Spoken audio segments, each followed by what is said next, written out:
So ಇನ್ಸ್ಟಾಗ್ರಾಮಲ್ಲಿ ಒಂದು video ಕೇಳಿದೆ, ನನಗೆ ಅದು ತುಂಬ ಇನ್ಸ್ಪೈರ್ ಆಯಿತು. ಸೊ ಹೇಳ್ತೀನಿ ಕೇಳಿಸ್ಕೊಳ್ಳಿ. ಒಂದು ಪಕ್ಷಿ ಹೋಗ್ಬಿಟ್ಟು ಸಮುದ್ರದಲ್ಲಿ ನೀರನ್ನ ಖಾಲಿ ಮಾಡ್ತಾ ಇರ್ತೈತೆ, ಇನ್ನೊಂದು ಪಕ್ಷಿ ಹೋಗ್ಬಿಟ್ಟು ಕೇಳುತ್ತೆ ಯಾಕೆ ಈ ಥರ ಮಾಡ್ತಾ ಇದೆಯಾ ಅಂತ. ಸೊ ನನ್ನ ಮಕ್ಕಳನ್ನೆಲ್ಲ ಸಾಯಿಸಿದೆ, ಅದಕ್ಕೋಸ್ಕರ ನಾನು ಈ ಸಮುದ್ರನ ಒಣಗಿಸ್ತೀನಿ ಅಂತ ಕೇಳ್ತಿದ್ದೆ. ಸೊ ನೀನು 7 ಜನ್ಮ ಎತ್ತಿ ಬಂದ್ರೂ ನೀನು ಅದನ್ನು ಸಮುದ್ರನ ಒಣಗ್ಸೋಕ್ಕಾಗಲ್ಲ ಅಂತ ಕೇಳ್ತಿದ್ದೆ. ನನಗೆ ಸಲಹೆ ಬೇಡ, ಆದರೆ ನೀನು ಸಹಾಯ ಮಾಡು ಅಂತ ಕೇಳುತ್ತಂತೆ. ಸೊ ಅದು ಬಂದ್ಬಿಟ್ಟು ಚೀರ್ತೈತಂತೆ. ಚೀರಿದ ತಕ್ಷಣ ಎಲ್ಲ ಪಕ್ಷಿಗಳು ಬರ್ತೈತಂತೆ. ಎಲ್ಲ ಸೇರಿ ಮಾಡ್ತಾ ಇರಬೇಕಾದ್ರೆ ಗರುಡ ವಾಹನ ಬರುತ್ತಂತೆ, ಅಂದರೆ ವಿಷ್ಣು ಪರಮಾತ್ಮ ಗರುಡ ಬರುತ್ತಂತೆ. ಸೊ ಅದು ಬಂದ್ಬಿಟ್ಟು ಕೇಳುತ್ತೆ, ನೀವೆಲ್ಲ ಸೇರಿ ಮಾಡಿದ್ರೆ ಸಮುದ್ರ ಖಾಲಿ ಆಗುತ್ತಾ ಅಂತ.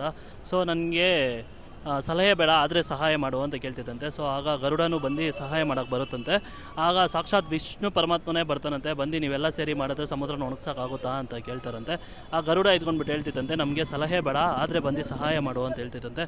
ಆಗ ವಿಷ್ಣು ಪರಮಾತ್ಮ ಸಹಾಯ ಮಾಡೋಕ್ಕೆ ಬಂದಾಗ ಫುಲ್ಲು ಸಮುದ್ರನೇ ಭಯ ಬಿದ್ಕೊಂಡು ಬಂದು ವಿಷ್ಣು ಪರಮಾತ್ಮ ಹತ್ರ ಬಂದು ಶರಣ ಆಗ್ತೈತಂತೆ.